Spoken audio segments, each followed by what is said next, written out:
What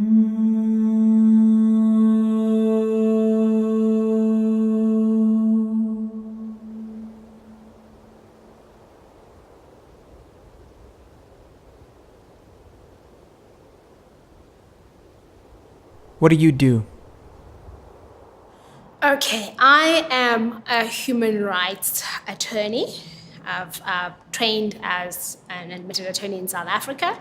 I work at the South African Human Rights Commission. I'm the advisor to the chairperson of the South African Human Rights Commission. What drove you into this field? I wanted to do work that was fulfilling and work that contributed to the betterment of other people's lives. I didn't want to just work for the sake of earning a living, but I wanted to make a meaningful contribution to the society that I live in and also to the world at large. What is your greatest source of energy? People.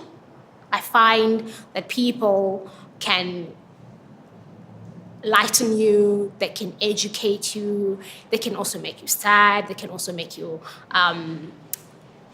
what's the word? They're inspiring. What was your most impressive childhood experience? Well, I was born in an urban area in South Africa called Cape Town, but I was actually raised in the rural areas of the Eastern Cape in a little village called Kundulu. So if you know South Africa and its labor system, is that in the early 1980s and late 1980s, Black South Africans migrated to urban areas to work, and they would go back home during holidays, usually just 2 holidays, December or the Easter holidays.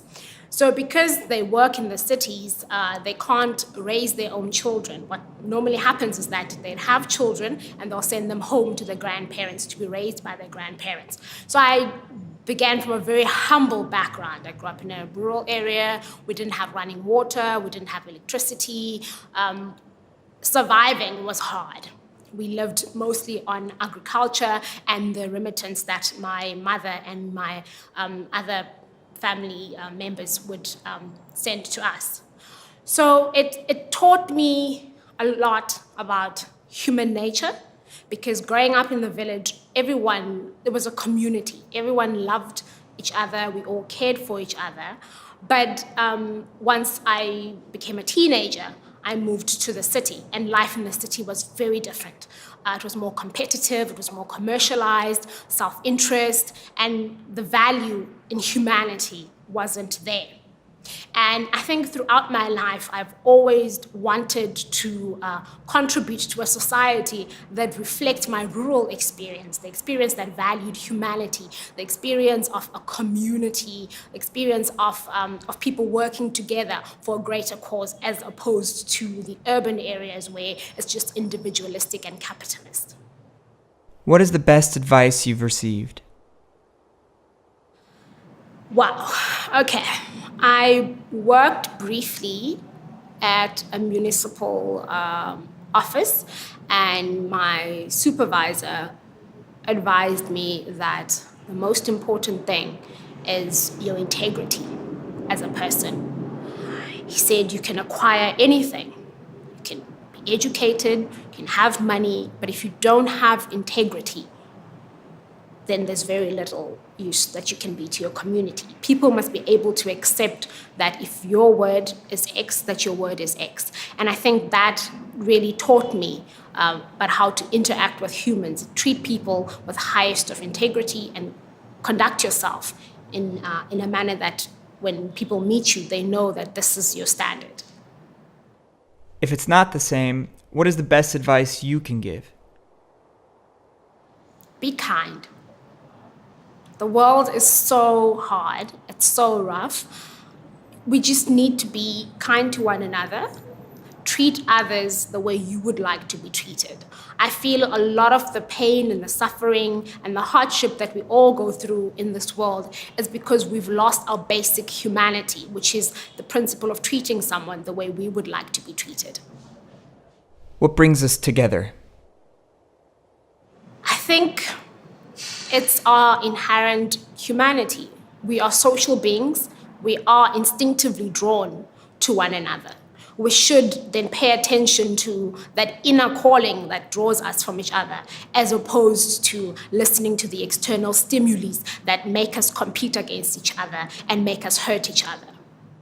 What makes us human? Being human. What is the most courageous decision you've made? That's hard. Not to be a corporate lawyer, but to be a human rights lawyer. I could have made a lot of money in corporate South Africa, but I chose to roll up my sleeves and do the work that most people don't want to do, which is dealing with hardship, pain, and suffering. What would you like to achieve in this lifetime? Oh, a lot.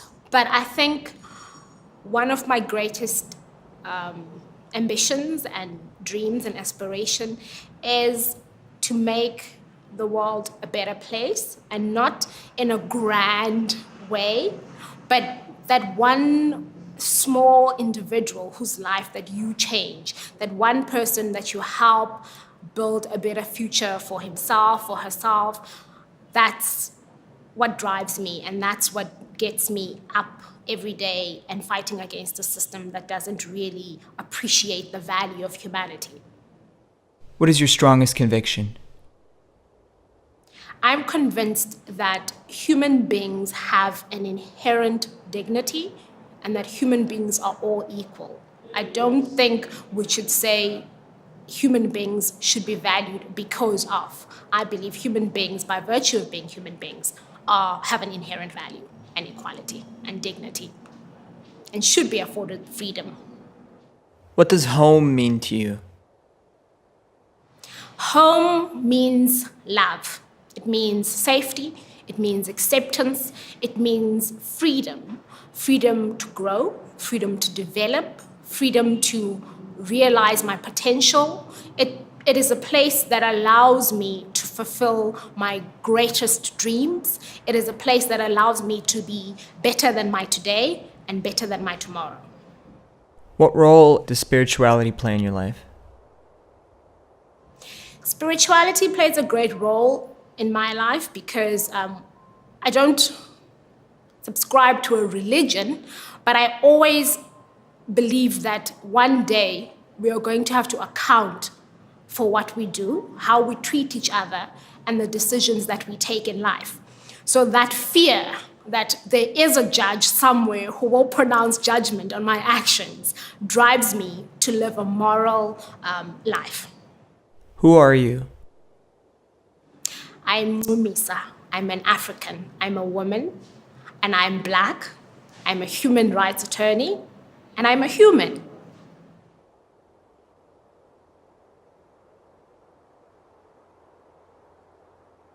What's your name? And if you know, what does it mean? Okay, my name is Ncumisa. It's a Xhosa name. It means literally to make smile. So basically, I'm someone who makes people smile. I don't have a story behind my name. I think my mother was just very happy to have a daughter at the age of 31, and I was her firstborn. So she decided to name me Ncumisa.